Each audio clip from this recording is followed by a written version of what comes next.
Welcome back to MGD 111 Photoshop. Today we're going to look at some of the basic adjustments that we can do with Photoshop. So I have the photo called Seaside JPEG open. You can do this with just about any photo, but this is kind of a nice one to work with, and that way you can play along at home. So we're going to learn a few of the commands that are up here in our menu, and we're also going to learn a little bit about some of the tools here. And as we work our way back and forth through those, we're going to start to learn what this program can do. So basically, excuse me, let's take a look at some simple adjustments that we can make. So under our image menu up here, we can go to Adjustments, Brightness, Contrast. Now, what that gives us is a couple of sliders, we call these. Now, before we do anything, see where it says Preview here? You pretty much always want to make sure that that is checked, because it'll show you what it's doing as we go along. And just as a reminder, anytime you have a window like this, you can always grab it by the top and move it kind of out of your way so it's not in front of the important part of the picture. But basically, brightness and contrast start in the middle at 0.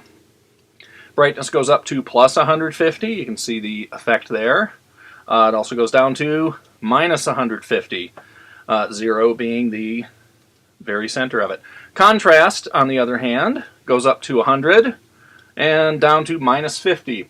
What exactly are we measuring here? Well, it's kind of hard to explain. We're not measuring inches, we're not measuring gallons, we're not measuring seconds or anything. We're just sort of measuring these incremental, sort of relative settings, basically.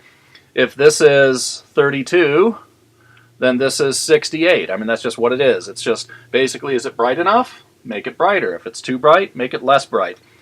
You may find at a certain point that as you're doing several pictures that started out the same, if you find some settings that work, let's say we had several pictures of the same scene here, and I decided that at plus 52 and minus 8 this looked really good. I can remember those numbers and I can just punch them in if I want to. I can just go here, double click, 52. I can use the tab button to get to the next setting here. And the cool thing is it's going to preview this as we go. Now, something that we need to know, and I may have pointed this out before, and I'll point it out again because it's really cool. Anytime we're in a window like this and we start messing with the numbers, it's pretty easy to remember that this one started at 0, 0, but some are a little more complicated. If I hold down the Option button, you'll see that Cancel becomes Reset. And if I click on Reset while I hold that down, it just goes back to its original state. So at this point, I can either hit Cancel or OK. I'm going to adjust the brightness a little bit and the contrast. And you'll find sometimes that it goes a little bit counterintuitive sometimes. Sometimes to make the picture look better, you want to darken it and add more contrast. And it goes the opposite direction of what you think. Sometimes you're going to brighten it and reduce the contrast. It just takes an experienced eye to be able to play with this and get it right. I'm going to make a setting here, though, and click OK, because this is an important thing here. Now notice we're at plus 36 and minus 26. This is arbitrary numbers, but just remember those. I'm going to click OK, and now those are part of my settings. I'm going to go back up here to Image, Adjustments, Brightness, Contrast. You'll notice it's now at 0, 0 again. It forgets that we did anything. Yes, the adjustment that we made is here, but I can't go in here and change that from plus 36 to something else. It just assumes that this is our new baseline and it goes to 0, 0. So be careful when using that particular setting.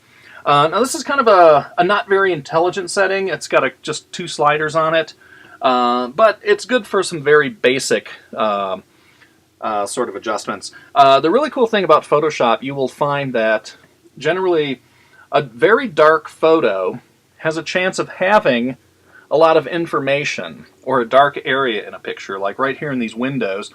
There's a good chance, because there's so many colored pixels thrown in there, that there might be something useful in there.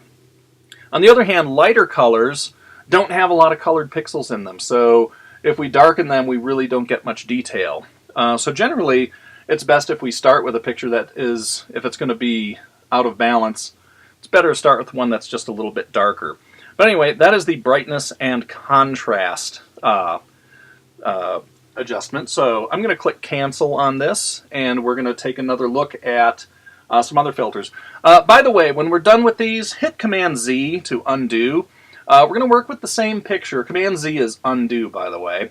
We're going to work with the same picture over and over again. If you keep piling these settings on, this picture is going to start to look really weird after a while. So after we apply a setting, let's undo it so that we can see what the next setting does. So undo and keep this open, and we'll look at that in the next lesson.